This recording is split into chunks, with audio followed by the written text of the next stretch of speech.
ဘာပြင်ပြင်မယ်ရနိုင်ပြီးတော့မနေနဲ့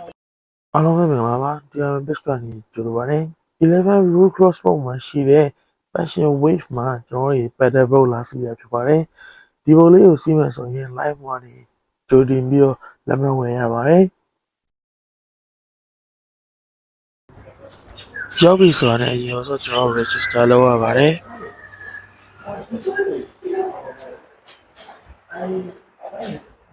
Yes, it is here. Your name? Luin Mo register လုပ်ပြီးပြီဆိုတာနဲ့သူတို့လမ်းညွှန်တဲ့အတိုင်းကျွန်တော်တို့သွားရုံပဲပါပဲဒီလမ်းကနေပြီးတော့အထက်ထဲကိုဝင်သွားမှာဖြစ်ပါတယ်ဒါကတော့လှီးထားတဲ့နေရာမှာ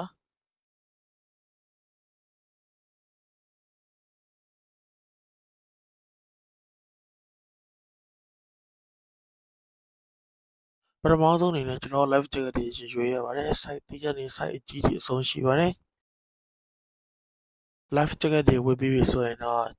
လိုအပ်သည်များမှာကြားသည်ပေါ့နော်ဒါတော့ pedal boat တွေရှိတဲ့နေရာကိုကျွန်တော်စပြီးတော့သွားနေပြီပေါ့နော်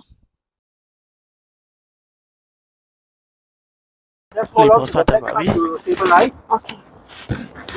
Okay. What is that? What is that? Okay. ဒါတော့လေပေါ်တက်နေကျွန်တော်ပါတိုင်ပတ်နေရပါ Okay, let's come to the sunset here. ချက်တော့တစ်ချောင်းရင်ထဲလိုက် Here. Yeah. တစ်ချောင်းကိုအရင်ပေါ်တင်လိုက်လေချက်တော့နှစ်ချောင်းထဲနဲ့ ကျွန်တော်တွေစထွက်ပါပြီ Yeah, boga. Yeah. Shoot了。 ဘယ်လိုလဲအချိန်လေး ကြောင်းလေဘာပြင်မယ်ရနိုင်ပြီးတော့မနေနဲ့ ဒါတော့ pedal boat လေးစီးနေမြင်ရတဲ့ရှုခင်းပေါ့နော် အကိုကြီးမောလာအကိုကြီး မော်ရပေါ်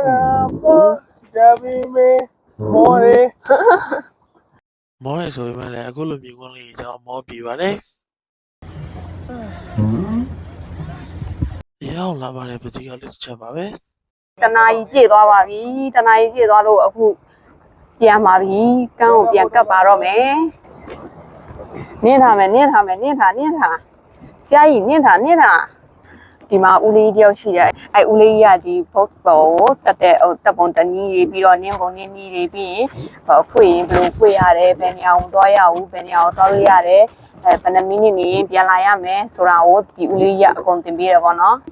ဒီနေရာမှတ်ထားတော့လာတော့ကလည်းဒီနေရာပဲပြန်ပြီးတော့ကတ်တော့လည်းဒီနေရာကိုပဲပြန်ကတ်ရမှာပါအဲ့မဲ့ဦးလေးထိုင်ရတဲ့အဲဦးလေးကြီးကအကုန်လုံးသင်ပေးပါတယ်ဘယ်လိုလုပ်ရလဲဆိုတာ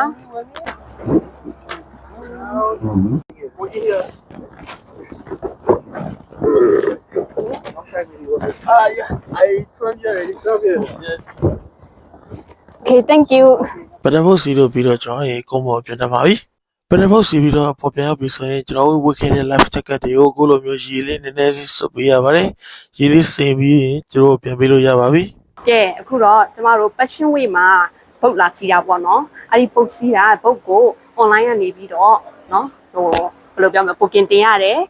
ဘုတ်တစ်စီးကို17ချက်ကြတယ်အဲ့ဘုတ်တစ်စီးမှာလူ4ယောက်စီးလို့ရတယ်ပေါ့နော်အဲ့ဘုတ်မှာ4ယောက်စီးလို့ရတယ်ပြောချင်တာကအဲ့ဘုတ်စီးရင်ဘာတွေလိုအပ်လဲဆိုလို့ရှိရင်ဘောင်းမီဆိုလို့ရှိရင်လည်း stocking အရှည်အတိုရတယ်အင်ဂျီဆိုလို့ရှိရင်လည်းလက်ရှည်ပေါ့နော်ဟိုအကျက်ပေါ့နော်အဲ့လိုမျိုးဝစ်ပါပြီးရင်အုတ်ထုတ်ပြီးရင်မျက်မှန်အဲ့ဒါမျိုးဆောင်ဘာလို့လဲဆိုတော့နေရမ်းပူတယ်ပြီးတော့ရေဘူးသေးလေးပေါ့နော်1လီတာဘူးဖြစ်ဖြစ်ပေါ့နော်အဲ့လိုမျိုးရေဘူးတစ်ဘူးယူသွားပါဒီမှာပုံလာစီလို့ရှိရင်အဲ့ဒါတွေကအရန်လိုတယ်ဘာလို့လဲဆိုတော့အရန်ကိုပူပါတယ်ပြီးရင်ပြောချင်တာကနောက်ဆုံးတစ်ခုအနေနဲ့ပြောချင်တာကပုတ်စီးမယ်ဆိုရင်ဘောင်းမီတစ်ထည်အပိုယူလာခဲ့ပါဘာဖြစ်လို့အပိုယူလာခဲ့လဲဆိုတော့ပုတ်ထဲမှာ6တောင်းနဲ့ဒီလိုနင်းတဲ့အခါကျတော့ပုတ်ကဖြစ်မှာရီးဆိုးတယ်ဒီမှာကျမဆိုဖြစ်မှာတွေ့လားဖြစ်ရီးတွေဆိုးနေတွေ့လား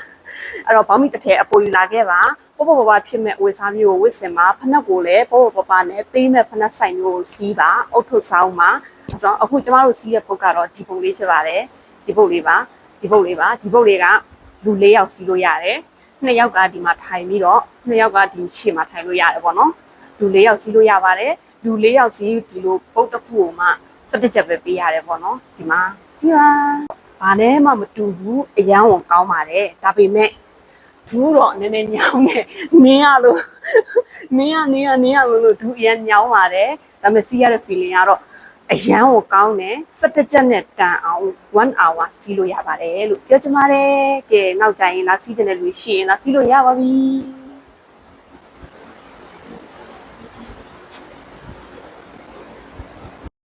ဒီအလေးကတော့ကျွန်တော် online နေပြီးတော့ ticket ဘယ်လိုဝယ်ရလဲဆိုတာပြန်ပြထားတာဖြစ်ပါတယ်။ရုံးသော passion week တွေကိုဝင်လိုက်ပါ။ပြီးပြီဆိုတာနဲ့အောက်လေးကိုနည်းနည်းဆွဲလိုက်ပါ။ဆွဲပြီးပါဆိုတာနဲ့ passion week marina bay paddle boat rental ဆိုတဲ့ဟာလေးကိုနှိပ်လိုက်ပါ။နေပြီဆိုရင် login နဲ့ဝင်လို့ရပါမယ်။ဒါပေမဲ့အရေးကြီးဆုံး check က sim pass လိုပါတယ်။ sim pass နဲ့ဝင်ပြီးပါပြီဆိုရင်တော့အခုလိုမျိုးအချိန်နဲ့ date နဲ့ကိုရွေးတခြားလေးရွေးပြဖို့လိုပါတယ်။ပြီးပြီဆိုရင် book now နှိပ်လိုက်ပါ။ပြီးပြီဆိုရင်တော့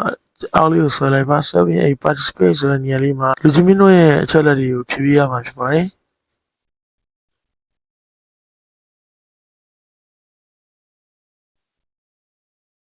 ကိုယ့်ရဲ့နာမည်ဖြည့်ပြီးပါဆိုရင်ကိုယ်နဲ့အတူတူသွားမယ့်အဖေရဲ့နာမည်နဲ့ဖုန်းနံပါတ်ကိုလည်းဖြည့်ပေးဖို့လိုအပ်ပါတယ်။ဖြည့်ပြီးပါဆိုရင် save ကိုနှိပ်လိုက်ပါပြီးရင် proceed ကိုနှိပ်လိုက်ပါproceed ကိုနှိပ်ပြီးပါပြီဆိုရင်တော့အခုလိုကြာလာမှာဖြစ်ပါတယ်။အဲ့ကြရင်ကိုကဘာ payment နဲ့ပေးမလဲဆိုတာဟာကိုရွေးပေးရမှာဖြစ်ပါတယ်။ရွေးပြီးပြီဆိုရင်အောက်ကအမှန်ချစ်3ချက်ကိုချစ်ပေးရမှာဖြစ်ပါတယ်။